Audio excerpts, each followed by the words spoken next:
जी हाँ दोस्तों, एक गरीब का लड़का कैसे कलेक्टर बना।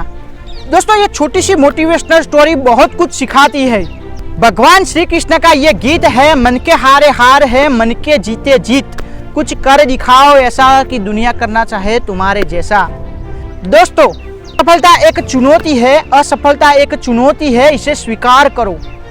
दोस्तों आप हमारे चैनल पर नए मेहमान हैं तो हमारे चैनल को आप सब्सक्राइब कर लीजिए और नोटिफिकेशन बेल को प्रेस कर लीजिए ताकि हम जब भी नई वीडियो अपलोड करें उसकी नोटिफिकेशन आपको मिलती रहे। दोस्तों छोटा सा गांव था, उस गांव में एक मंगूबाई नाम की औरत रहा करती थी। वो बहुत ही गरीब थी, इसलिए वो किराए के घर में रहती थी। उसके पति को गुजरे 2 साल हो चुके थे और उसको एक छोटा सा बेटा था जिसका नाम था राजेश। वो पढ़ाई में बहुत ही होशियार था। पति के गुजर जाने के बाद घर चलाने की सारी जिम्मेदारी मंगूबाई के कंधों पर आ चुकी थी। साथ साथ राजेश की पढ़ाई का भी बोझ मंगूबाई के कंधों पर आ चुका था। मंगूबाई हमेशा सोचती थी कि उसका बेटा राजेश एक दिन बहुत बड़ा ऑफिसर बने, इसलिए मंगूबाई लोगों के घर पे जाके खाना बनाने का और कपड़े धोने का ऐसा काम किया करती थी। और जब मंगूबाई लोगों के घर पे जाती थी काम करने के लिए, तब राजेश भी अपनी माँ के साथ जाता था। जब मंगूबाई लोगों के घर पे काम करती थी, तब राजेश लोगों के घर पे आए अखबार को बड़े ध्यान से ही पढ़ा करता था। एक दिन घर की मालकिन आती है और राजेश को बोलती है, अरे राजेश, अखबार पढ़ के क्या तुम करोगे?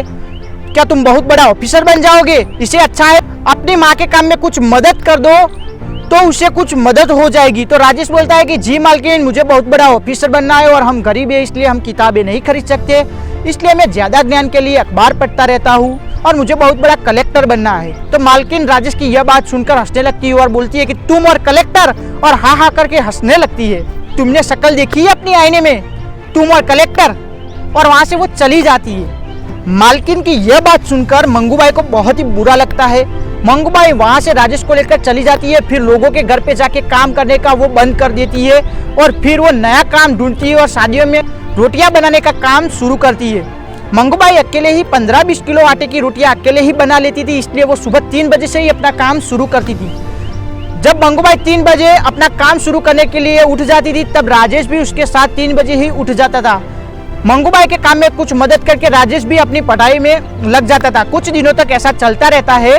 फिर एक दिन मंगूबाई के घर का मालिक आता है और उसको बोलता है कि तुम और तुम्हारा बेटा राजेश सुबह 3 बजे उठ जाते हो, जिसकी वजह से लाइट जलाते हो और लाइट जलाने की वजह से बिजली का बिल ज्यादा आता है और बिजली का बिल ज्यादा आता है, इसकी वजह से मुझे नुकसान होता है। अगर बिल ज्यादा आता है तो किराया भी ज्यादा दिया करो, वरना घर खाली करके यहाँ से कहीं और चले जाओ।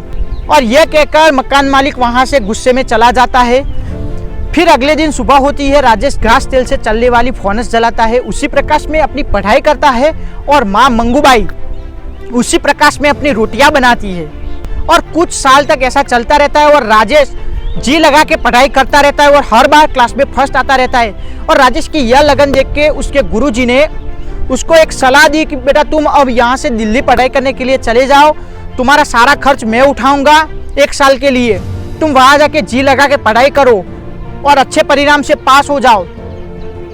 तो राजेश तो 22 साल का हो चुका था। मंगूबाई के आशीर्वाद लेके वो दिल्ली चला जाता है। दिल्ली जाके वो बहुत पढ़ाई करता है, लाइब्रेरी में घंटों भर पढ़ाई करता रहता है, एग्जाम की तैयारी करता रहता है। फिर एक दिन एग्जाम आती है, तब वो अपनी हॉस्टल से परीक्षा केंद्र की ओर पैदल रास्ते से ही चलकर जाता होता है। तब रास्ते में एक्सीडेंट हो जाता है और उसके सिर पर और दाएं हाथ पे चोट आ जाती है और वो सोचता है कि अब क्या करूं मैं, मेरे सिर पर और बाएं हाथ पे चोट आ गई है, अब मैं अस्पताल जाऊं या फिर अपनी एग्जाम देने के लिए जाऊं। अगर मैं अस्पताल चला गया तो मेरा इलाज तो कुछ दिनों में हो जाएगा, लेकिन मेरा ये पूरा साल बर्बाद हो जाएगा, ये और मेरे लिए ये मुमकिन नहीं है। मेरा खर्चा अभी दिल्ली में कौन उठाएगा और मेरा पूरा साल बर्बाद हो जाएगा। और वो सोचता है कि मेरे बाएं हाथ पे और सिर पे चोट आई है, मेरा दायां हाथ तो ठीक है, मैं अपने दाएं हाथ से एग्जाम दूंगा और फिर अपना इलाज करवाने के लिए अस्पताल चला जाऊंगा। तो राजेश जैसे तैसे करके परीक्षा केंद्र में पहुंचता है और अपने दाएं हाथ से वो अपनी एग्जाम देता है और एग्जाम देने के बाद वो अस्पताल में चला जाता है और वहां भी जाके वो अपना इलाज कराता है और वहां भी जाके वो अपनी पढ़ाई भी जारी रखता है और साथ साथ एग्जाम भी देते रहता है।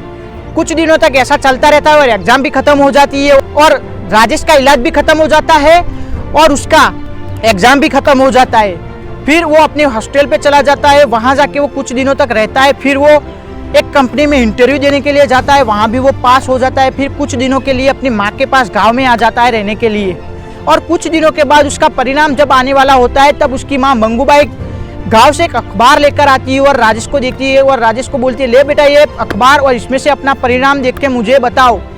तब राजेश बोलता है कि जी माँ मैं अभी पढ़ के तुमको सुनाता हूँ। और जैसे ही लिस्ट चेक करता है राजेश अखबार में, वैसे ही चिल्लाने लगता है और बोलता है कि माँ तुम्हारा बेटा राजेश पास हो गया, माँ मैं कलेक्टर बन गया, माँ मैं सफल हो गया।